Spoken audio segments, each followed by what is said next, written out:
राजस्थान में सुखजिंदर सिंह रंधावा के आने के बाद लगता है जिस तरह से कांग्रेस काम कर रही है, उसके बाद ये साफ तौर पर जाहिर हो रहा है कि कांग्रेस सभी को खुश करके 2023 में सरकार को रिपीट करने की पूरी कोशिश में है। जहां रंधावा के जाने के बाद में 100 ब्लॉक अध्यक्षों की सूची जारी की गई थी, तो वहीं अब 88 और ब्लॉक अध्यक्षों की सूची है वो जारी कर दी गई है। 2023 का समय है, चुनाव का समय है और लगातार सरकार कोशिश कर रही है कि तमाम जो कार्यकर्ता हैं उनको खुश रखा जाए और आगे सरकार रिपीट कैसे करनी है उस पर फोकस किया जाए। फिलहाल ब्लॉक में 88 अध्यक्षों की सूची है वो जारी की गई है। आखिर क्या है इसके सियासी मायने, वो हम जानेंगे हमारे सहयोगी हरनाम से कि आखिर क्या इसके सियासी मायने हैं। हरनाम, आपका फिलहाल तो बहुत बहुत स्वागत है। बिल्कुल, नमस्कार रौनक जी। फिलहाल बात करें नाम की, जैसे 100 ब्लॉक अध्यक्षों की सूची है वो कुछ समय पहले जारी की गई है और अब 88 और ब्लॉक अध्यक्षों की सूची है वो जारी कर दी गई है। तो आखिर आप किस तरीके से, क्या इसके सियासी मायने हैं वो निकाले जाएं? बिल्कुल रौनक, अगर देखा जाए तो जिस तरह से सुखविंदर सिंह रंधावा आए हैं, अपने काम को लेकर तेज़ी को दिखाने की प्रक्रिया किया जा रहा है, उन्हीं सब के बीच में ये देखा गया है कि 8 तारीख का जो निर्धारित दिन रखा गया है, वहाँ पे वॉर रूम के अंदर 4 बजे एक मीटिंग रखा गया है। कहीं न कहीं सियासत को देखते हुए, 2023 चुनाव को देखते हुए जिस तरह से आज दूसरा लिस्ट जारी हुआ है, उन्हीं सब के बीच में ये देखा गया है दबदबे वाली बात कि पहले लिस्ट आपने देखा था कि जो 100 लोगों का लिस्ट जारी था, उसमें मुख्यमंत्री से अशोक गहलोत का था, उनका दबदबा जारी था। तो उनको देखते हुए उनके तरजीह देने की बात जो थी, तो उनके जो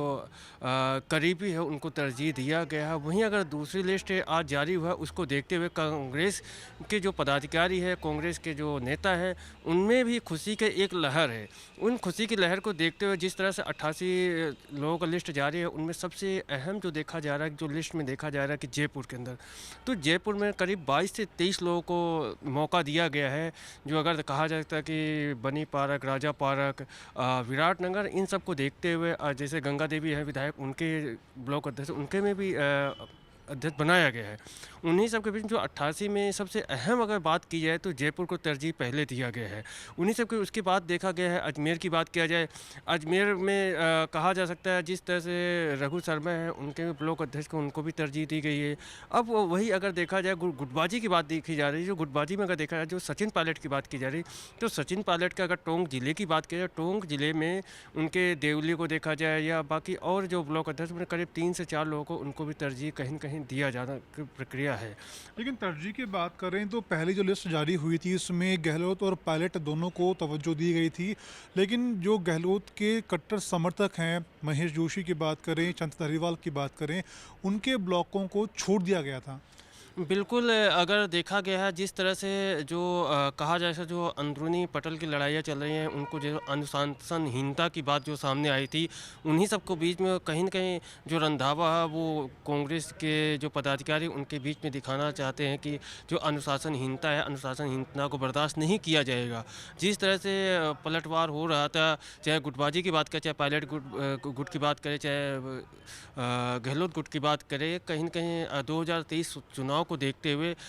ये नुकसान ना हो, उन सबको देखते हुए ये तरजीह देने की जो बात सामने आ रही है। तो इन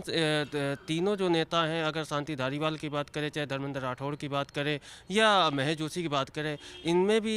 धीरे-धीरे देखा है, क्योंकि अभी तो पहली लिस्ट जारी हुई, अब दूसरी लिस्ट जारी हुई, अभी करीब ऐसे 400 जो अध्यक्ष हैं उनको चुनने की बात आई है। तो कहीं न कहीं अगर देखा जाए, आज दूसरी अगर लिस्ट जारी हो, दूसरी लिस्ट के बीच में तीसरी और चौथी यानी 2 लिस्टें और होंगी, 2 लिस्टों में कहीं न कहीं 400 ब्लॉक अध्यक्ष रखे जाएँगे। उन्हीं सब के बीच में एक अगर बात करें राजनीतिक गलियारों से जो चर्चा है कि जिस क्षेत्र में कांग्रेस के पदाधिकारी हारे थे या विधायक हारे थे, उनमें भी बिल्कुल लास्ट में लिस्ट आने की बात की जा रही है। और वहीं अगर देखा जाए 25 सांसदों की हार का था, उनको भी कहीं न कहीं एक पटल पे लाने के लिए उनको भी कहीं न कहीं पद देने की गरिमा रखा जाएगा। जो 3 साल पहले जब गोविंद सिंह डोटासरा को अध्यक्ष बनाया गया था, तो तब से अब तक जो जनता के बीच में जो इन पदाधिकारी पदाधिकारियों के बीच में जो निराशा थी, निराशा कहीं न कहीं खुल के अब सामने आ रहा है। उनको कहीं न कहीं पद मिल भी रहा है, अब काम करने की तैयारी है। तो ज़ाहिर-सी बात है कि जब 2023 चुनाव आ रहा है तो सरकार रिपीट करने की तैयारी होगी। चाहेंगे भी सरकार रिपीट करने के लिए अशोक गहलोत, सचिन पायलट, जिस तरह से आपस में लड़ाइयाँ थी, खेमेबाजी हो रही थी, उन सबको ख़त्म करके 2023 की तरफ ये कांग्रेस के पदाधिकारी लोग जाने की निराशा तैयारी कर। की आपने बात करी तो अमूमन देखा गया कि पहले लिस्ट के अंदर जो मंत्री और विधायक थे उनकी राय को तवज्जो दी गई थी, लेकिन आम कार्यकर्ता है उसको कांग्रेस किस तरीके से संतुष्ट कर पाएगी? सबसे अगर अहम बात अगर देखा जाए तो रंधावा भी कह दिए हैं,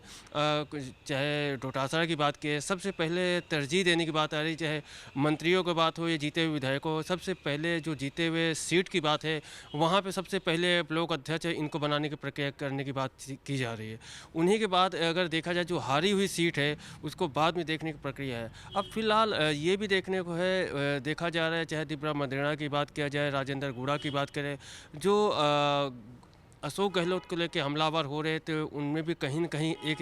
शांति की प्रक्रिया है। अब हमलावर नहीं हो रहा, क्योंकि आने वाले समय सबको एक टिकट लेने की प्रक्रिया होती है। टिकट लेने के लिए हर कोई चाहता है कि हम वापस से टिकट लेके कहीं न कहीं अपनी भूमिका को निभाने की बात आती है। वो चीज़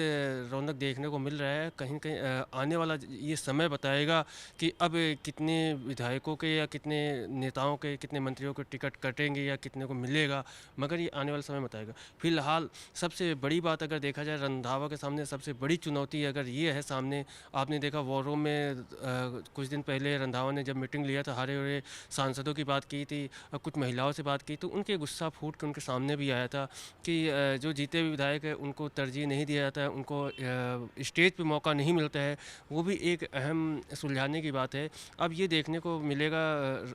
रौनक की जो संडे को जो 8 तारीख की मीटिंग होने वाली है वॉर रूम के अंदर, उसमें क्या खुल के बात सामने आएगी। सबसे क्वेश्चन मार्क ये भी है कि जो ये अहम जो मीटिंग है इसमें क्या पायलट आएंगे, ये भी एक अहम मुद्दा देखने को, मगर पता चलेगा कि 8 तारीख को क्या ऐसी चीज़ें निकलेंगे और कितने लोग का गुस्सा और खुल के सामने आएगा। फिलहाल जिस तरीके से बात करें रंधावा की जो पहले मीटिंग हुई थी उसके बाद में जो पॉजिटिव रिजल्ट निकले हैं उसको देखकर ये कहा जा सकता है कि आगामी जो 8 तारीख की मीटिंग होगी उसमें भी कुछ बड़ा निर्णय हो सकता है। फिलहाल सबसे बड़ा मुद्दा प्रदेश कांग्रेस में गहलोत बनाम पायलट की लड़ाई को खत्म करना और कांग्रेस के तमाम कार्यकर्ता हैं उनको संतुष्ट करना बेहद ज़रूरी है, क्योंकि आगामी समय चुनाव का है और कांग्रेस नहीं चाहती कि किसी भी तरीके की कांग्रेस के अंदर अंदरूनी गुटबाजी चुनाव से पहले रहे या चुनाव तक रहे।